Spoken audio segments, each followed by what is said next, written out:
Destino Plantation, Jefferson County, Florida, 1854. A plantation overseer named D.N. Moxley is taking an enslaved woman named Venus to be flogged. Venus and 3 other enslaved women were being punished because they had recently run away, but they had been discovered, arrested, and jailed. As Moxley led Venus toward her punishment, she broke free and started running, with Moxley chasing after her. Moxley was closing in on Venus, but her brother Aberdeen saw what was happening, grabbed an axe from nearby, and went to defend his sister. Hello everybody, I am Jarrett Ross, the GeneaVlogger, and on today's episode of YouTuber Family Trees, I'll be discussing Jabari Walker's ancestors on El Destino Plantation. Jabari Walker runs the YouTube channel From Nothing, a channel which teaches about African history. A few years back, I did an episode on Jabari's Gullah Geechee ancestors from Liberty County, Georgia. And when I first got started on researching Jabari's family tree, he had told me that he had a friend who was also a genealogist and wanted to see if she could actually help with the research. Of course, I said yes. Collaborative genealogy often produces some of the best results. So I got in touch with Colleen Jelsma, who also hosts the podcast Their Voices. After talking for a bit, Colleen got to work and quickly found a really interesting story through Jabari's maternal great-grandfather, Ernest Lee Mills Sr. For any football aficionados, that name may sound familiar because one of Ernest's grandsons is also named Ernest Lee Mills and played in the NFL from 1991 to 1999. After learning that Jabari's great-grandfather Ernest had passed away in 2005, well after Jabari had been born, I asked Jabari if he'd be willing to make a video about his memories of his great-grandfather. I didn't know my grandfather Ernest very much. He wasn't really involved in our lives much growing up. Or I guess I should say we weren't involved in his lives very much growing up until my parents got divorced. And naturally after that happened, we spent a lot more time around my mom's family, including him. In addition, my uncle had recently left the military, and he was staying with my great-grandfather Ernest in the meantime. And because my mom was very close to him, we spent a lot of time at my great-grandfather Ernest's house in my early teens. And I didn't really know him much. He was kind of just like the stereotypical old man, the stereotypical grandpa. He just kind of like, sat back in his rocking chair, didn't really say much. I remember his house, his yard, it was kind of like a shanty town. He had all these old shacks and sheds that he's built over the years to store all of his tools and his projects and stuff. And by all accounts, he was loved by my mom, my uncles. To this day, like, I can't go more than a couple months without seeing my Uncle James, the eldest of my mom's siblings, posting something about him, about how much he misses him, wishing him a happy heavenly birthday, or just generally saying, I miss my grandfather, Probably the most vivid memory I have about him is, it was around 05 or 06. We had a particularly bad hurricane season in Florida. I mean, Florida gets a lot of bad hurricane seasons, but this was probably the worst one I can remember. We had 2 hurricanes hit my city, all within like 2 weeks of each other. It was Hurricane Francis and Hurricane Jean. And I grew up pretty poor. I lived in a trailer. So, a place like that's not safe when you're dealing with high winds. No place really is, but especially not a trailer. So my great-grandfather Ernest allowed us to ride out the storm in his house, which was a bit more solidly built.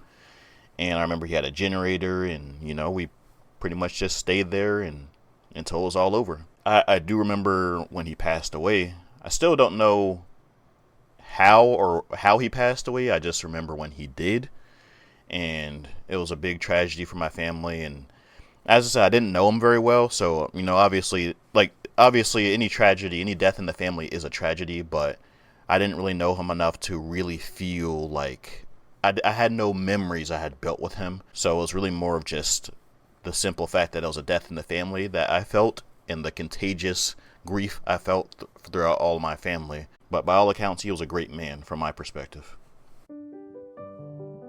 Ernest was born in Tallahassee, Florida in 1922. the youngest child of George Edward Mills and Susie Trent. Growing up on the family farm in Capitola, Florida, Ernest's childhood was quite a tough one. Ernest's mother, Susie, passed away in 1929 when Ernest was only 7 years old.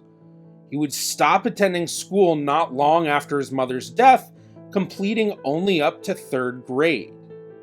7 years later, in 1936, Ernest's father, George, passed away when Ernest was just 14. By 1940, Ernest had moved to Sumter County, Florida, and was working as a logging skidder, someone who helped run a machine called a skidder, which moved logs through the job site. Ernest's parents had both grown up on farms in Leon County, Florida, and all of Ernest's grandparents had been born into slavery. Focusing on Ernest's paternal grandmother, Daphne Butler, she was born in 1860 to Aberdeen Butler and Martha Evans, who were enslaved on El Destino Plantation. It is through Daphne's father, Aberdeen, that we find the story identified by Colleen Jousma. El Destino was over 7,500 acres, which covered both Leon County and Jefferson County in Florida. In 1854, Aberdeen's sister Venus was one of 4 enslaved women who had run away from El Destino to Tallahassee, but had been discovered, arrested, and jailed. Once back at the plantation, Moxley was taking the 4 women to be punished, and as he was leading Venus, she broke free and started to run away. This is when Jabari's 4th great-grandfather, Aberdeen, Venus's brother, grabbed an axe from nearby and went to go help her. As Moxley was closing in on Venus, Aberdeen went to go try and strike him, but was stopped by another one of the enslaved men named Prince Habersham. When this happened, it was a big deal around town. And a lot of people actually called into question the harshness of Moxley's treatment of the enslaved people on El Destino. The owner of El Destino at the time was a man named George Noble Jones, who lived in Georgia but owned multiple plantations in both Georgia and Florida, so he relied a lot on the correspondence with his overseers to keep up with business. In the book, Florida Plantation Records from the Papers of George Noble Jones, which is available through Family Search, there are multiple letters written to George Noble Jones about this incident. The first letter to discuss this incident was from October 8th, 1854, and it was a letter from Moxley to Jones. Mr. Jones, I've heard today from those people that run away. They went right straight to Tallahassee and was put in jail. Prince told me this morning that he heard that it was a plot made 10 days ago by them that they was going to jail if he whipped them any more about their crops. Though I can't tell yet. There is something wrong about it, but I'm not able to see it yet, but I think that I have got it on the right track. Moxley must not have sent the letter immediately because he then adds a second part to the letter. Sir, since writing the above, I've found out where those people are. They came here to Tallahassee, or that is, they went to Dr. Davis, where Tom stays, and the doctor sent them to jail. And last night, I caught Venus coming to town, and I caught her and went to jail, and she broke to run. And I caught her, and Aberdeen caught up an axe to strike me, and Prince prevented him. I've done nothing with him yet, but I intend to get Mr. Evans and give him a basting. What had apparently started the whole ordeal was a punishment that D.N. Moxley had given a lot of the enslaved people on El Destino for being short on the amount of cotton they had picked the previous week. Worried about being punished again by Moxley for being short on cotton that week, the 4 women decided to run off to the home of W.G.M. Davis, a lawyer in Tallahassee. And part of the reason for this is that one of Davis's hired servants was the husband of one of the enslaved women. Davis had inspected the 4 women and had found that their treatment seemed to be especially harsh. At some point, the jailer in town learned about these 4 women being at Davis's, so he went and arrested them and then took them to jail. William G.M. Davis and others in Tallahassee made a big deal about the event and called into question the methods that Moxley was using on El Destino. Just an interesting side note, in 1861, Davis would become commissioned as a colonel in the Confederate Army, eventually reaching the rank of brigadier general until he retired in 1863 and then instead took up blockade running in the South. 10 days after the incident, another letter would be written to Jones, but this time coming from John Evans, who was the overseer of one of Jones's other plantations down in Florida, known as Chamonix. Mr. Moxley called on me last week to go to El Destino and see him whip one of the mill boys to Aberdeen. He said that he went to flog or put Aberdeen's sister in jail, and she run and he caught her, and Aberdeen took an axe to him but did not use it. The driver kept him from it. I went down and saw Mr. Moxley giving him a genteel flogging, which I think he deserved. Aberdeen acknowledged that he did take the axe to Mr. Moxley. There was 4 of the women run away from him and went to Tallahassee and got in jail, which cost Moxley about $13 to get them out. And Lawyer Davis examined them and reported about town that they was badly whipped, which is not so. I examined their backs myself. I did not see anything that was cruel about them. This man Davis is sort of a queer fellow, so people tell me about town. The cause of those women going to Tallahassee is this. This Negro Tom Blackledge that has Delia for a wife on El Destino coaxed them off. This man Davis has Tom hired, and the women went to Tom's house, and the jailer heard that they were there, and he went and got them and put them in jail. I don't think that Mr. Moxley treats the Negroes on El Destino cruelly when they don't deserve it. But the one thing I see in Mr. Moxley's management that I don't like, and it is this: I think when he flogs, he puts it on in too large doses. I think moderate flogging's the best. Whenever I see that I've convinced a Negro, I always turn him loose. I always punish according to the crime. If it is a large one, I give him a genteel flogging with a strap. About 70 lashes I think is a good whipping. When picking cotton, I never put on more than 20 straps, and very frequently not more than 10 or 15. I find I get along with this as well if I was to give them larger whipping. There really wasn't much else I could find on this incident beyond the letters, but the incident did seem to have a lasting impact on El Destino. Moxley would continue as an overseer on El Destino until 1857, when he would leave to go to medical school in Macon, Georgia. Other overseers would take his place, but by 1865, Aberdeen and the others enslaved on El Destino would be freed with the end of the Civil War. In the available records from El Destino, there is a list made of those enslaved in May 1865, one list by work status and another list showing family groups. Aberdeen and his wife Martha are listed, along with Jabari's third great-grandmother Daphne and their 9 other children. The other available Jones letters also give us a glimpse into the family's life in the first decade after slavery, but it isn't quite as in-depth as the pre-war letters, in a big part due to less letters being written to George Noble Jones. During the Civil War, the Florida plantations owned by Jones didn't have any damage to them, but the plantations that Jones owned in Georgia were directly in the path of Sherman's march, and completely destroyed, including the plantation where Jones lived. So after the end of the Civil War, Jones ended up moving to his Florida plantations, meaning that there was less need for correspondence between him and his overseers. Many of those who were enslaved on El Destino would stay and continue working El Destino, establishing sharecropping contracts with Jones, Aberdeen's family being one of those that stayed. In the State Library and Archives of Florida, there are multiple of these sharecropping contracts with Jones, including the 1867 contract, which includes Jabari's 4th great-grandfather Aberdeen, along with some of Aberdeen's children. We can also follow Aberdeen and his wife Martha through the years with the Florida Census and federal census records. Aberdeen and Martha seem to live the rest of their lives in Jefferson County, Florida, working largely as farmers.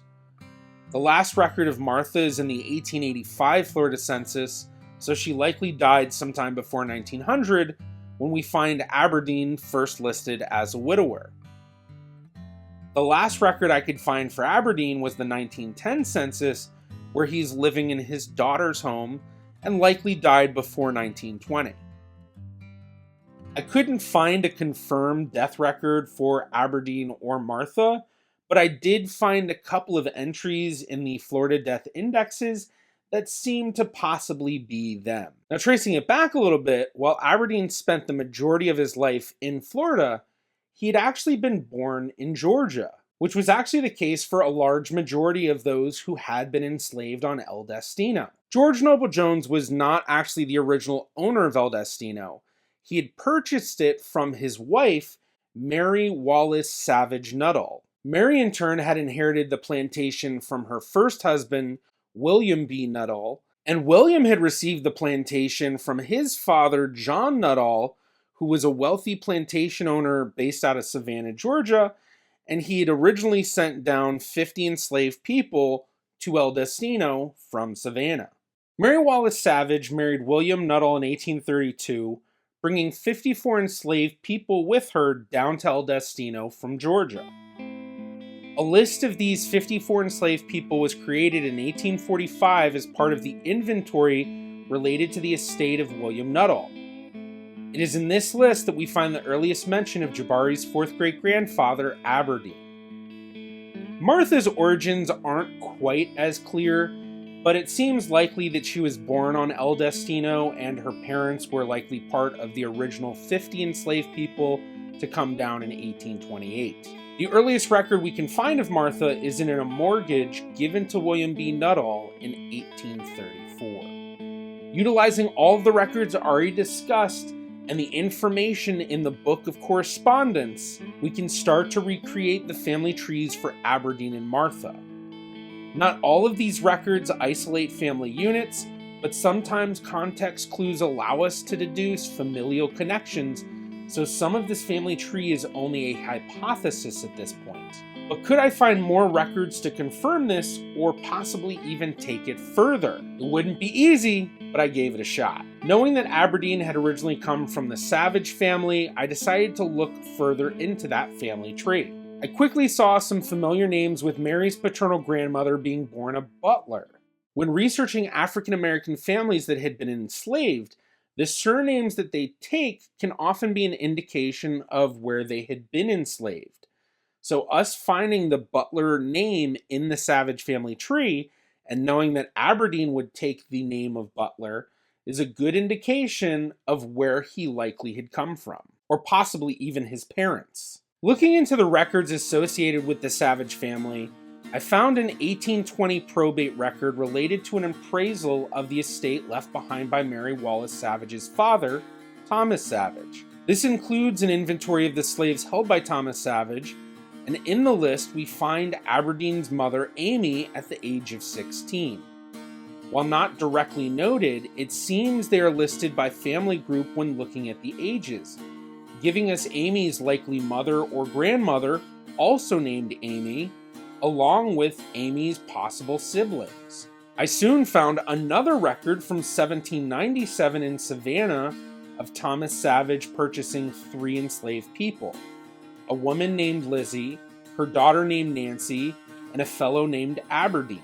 In all of the records I had seen of the El Destino plantations and other plantations related to all of the families that had owned El Destino, there had only been one Aberdeen, Jabari's fourth great-grandfather, who was born about 1825. So who is this Aberdeen? I'm guessing this Aberdeen from 1797 is likely a relative and possibly even the father or grandfather of Jabari's fourth great-grandfather, Aberdeen. So I decided to look further into the records related to the Savage family and soon found a will related to Thomas Savage's father, who was also named Thomas Savage, and this was dated 1786. This record included a list of the people enslaved on the various plantations owned by the Savage family, including Point Plantation. Point Plantation is where we found Aberdeen's mother Amy and her mother Amy, aged 60, in 1820. Then in that 1786 list, there is a Grog and his wife Amy with 3 children. While we don't know for certain, I believe these are Jabari's ancestors.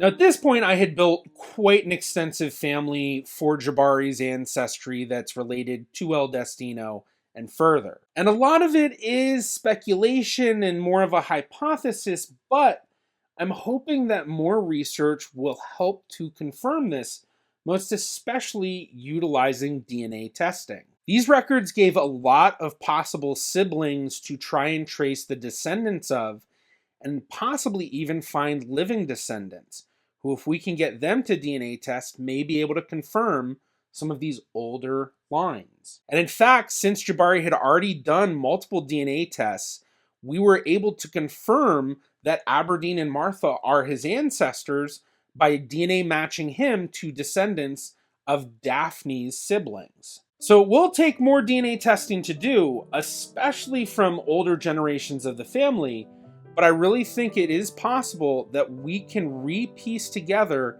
these lost connections. So the research continues. And if you enjoyed this video and you'd like to see another episode of YouTuber Family Trees, be sure to check out this one right here. Thank you to my Patreon patrons and YouTube members.